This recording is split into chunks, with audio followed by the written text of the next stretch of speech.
Weaver stance, okay? That's the Weaver stance. So what you're gonna do, you're gonna keep your feet approximately shoulder width apart, okay? About shoulder width apart. You're gonna slightly bend at the knees, right here, kind of relaxing. And what you're doing is you are balancing the weight. You're distributing the weight on evenly on both feet, okay? All right, now, what you're gonna do then, you're gonna bring your hands up in a shooting motion, right? You're right-handed, that's good. Now, what you're gonna do with this right here, your shooting hand, which is right here, that's gonna push out, good. Your non-shooting hand, all right, you're gonna wrap that grip all the way around here, keeping this thumb along the frame. Keep that along the frame up here. That's all right. what I'm afraid of. Keep that, and you're gonna put that on along the frame right there. Now, with your non-shooting hand, you are going to pull that into you. So this is gonna push out.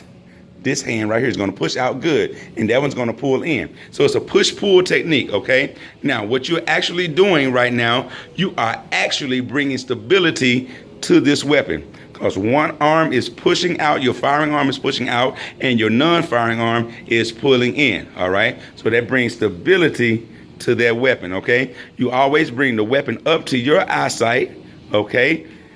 Always bring it up to your eyesight, and you using the sights, which we're gonna talk about, all right? Now, what you have going on right now, that is a proper stance, a proper isosceles stance. What stance is that?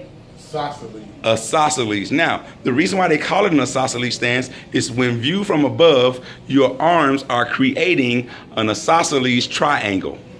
Okay? So that's an isosceles triangle. And relax. Oh, before you relax, we're going to cover the grip. Go ahead and take your trigger finger and put it along the frame. Along the frame. There you go. That's where your trigger finger always stays, along the frame. You never put your trigger finger inside the trigger guard until when? It's time to shoot. Until it's time to shoot. I love the way you put it, all right? Now, what stance is that called? Isosceles. That's it, all day long. Now, relax for a second. So the next stance we're going to start covering right now is called the Weaver stance, okay? The Weaver stance is pretty much like you was. You're going to take your non-firing leg, which is your left leg.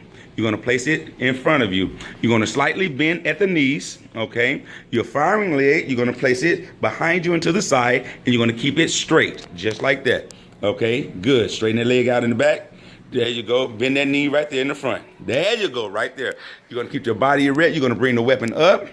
Again, boom, using the same grip, though. Good. Beautiful. Oh, man, you look like a pro at that. Oh, that's textbook right there, money.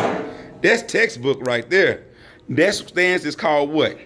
The Weaver. The Weaver stance. Exactly, okay? Now, you already got the proper grip. You got the proper stance already. Now we're going to talk about trigger control and breathing control. Let's talk about breathing control first. Right where you are, keeping both eyes open. Take a deep breath and look at the end of your weapon. Inhale.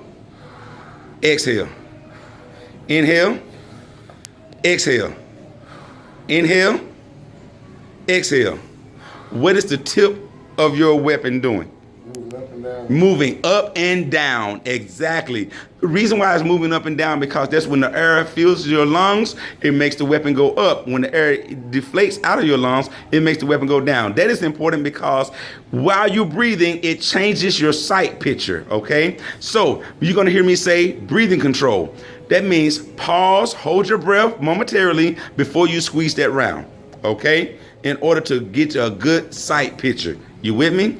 All right, now trigger control. Trigger control is nothing more than taking the meaty portion of your trigger finger and putting it on the trigger itself. So go ahead and take the trigger. There you go. Now, what I want you to do, that's too much finger. See, right now, it's all the way up to that first joint. That's too much finger that you have in there. Just take the meaty portion, the tip of that finger right there. Bam.